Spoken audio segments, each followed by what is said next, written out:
अस्सलाम वालेकुम सर। वालेकुम अस्सलाम। हाय रमजान मियाँ, कैसे हैं आप? अल्लाह का एहसान है सर। और सुना आपके बेटे की स्टडीज कैसी जा रही हैं? ठीक चल रही हैं सर। वो इमरान बता रहा था कि आपने बुलाया है मुझे।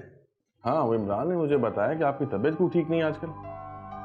बस सर कमजोरी की वजह से चक्कर आते हैं। मैं दवा खा रहा हूँ, इंशाल्लाह ठीक हो जाऊंगा। रमजान मियाँ, आप मेरे बहुत पुराने वफादार वर्कर हैं। अगर आपको किसी भी किस्म की ज़रूरत हो तो आप बिला झिझक मुझे बता सकते हैं। जी सर, आपकी मोहब्बत और खुलूस का बहुत बहुत शुक्रिया।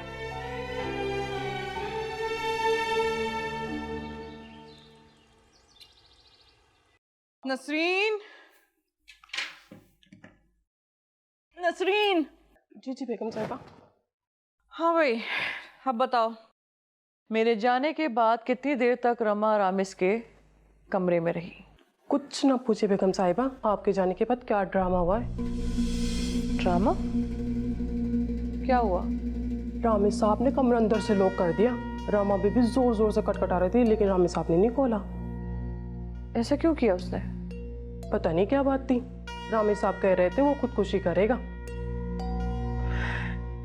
खैर, फैसला तो उसने बड़ा अच्छा किया है। बेगम साहिबा, मुझे तो लगता है रमा और उसका जरूर कुछ झगड़ा हुआ था।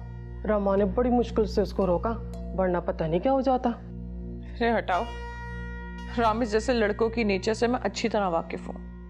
कुछ नहीं करता ये, और खुदकुशी तो दूर दूर तक नहीं करेगा। सिर्फ ड्रामेबाजी कर सकते हैं ये, बस।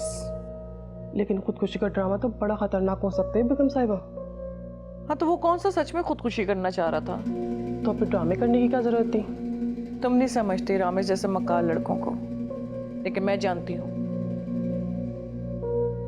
ये जो लड़के होते हैं ना, ये रमा जैसी स्टूपिड लड़कियों को अपने जाल में फंसाते हैं और अपनी जायज नाजायज हर तरह की बात को मनवाने की कोशिश करते हैं। लेकिन रमा तो पढ़ी लिखी लगती है, ऐसी तो नहीं लगती।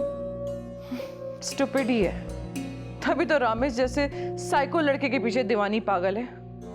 दोनों ही एक जैसे हैं, दोनों ही दूध के धुले नहीं हैं, और दोनों को अपने माँ बाप की इज्जत का कोई ख्याल नहीं है।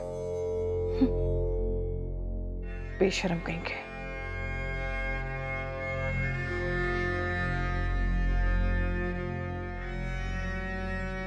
अब तुम यहाँ क्या बैठी हुई हो? जाओ जाके कॉफी लेकर आओ मेरे लिए, और जल्दी लाना।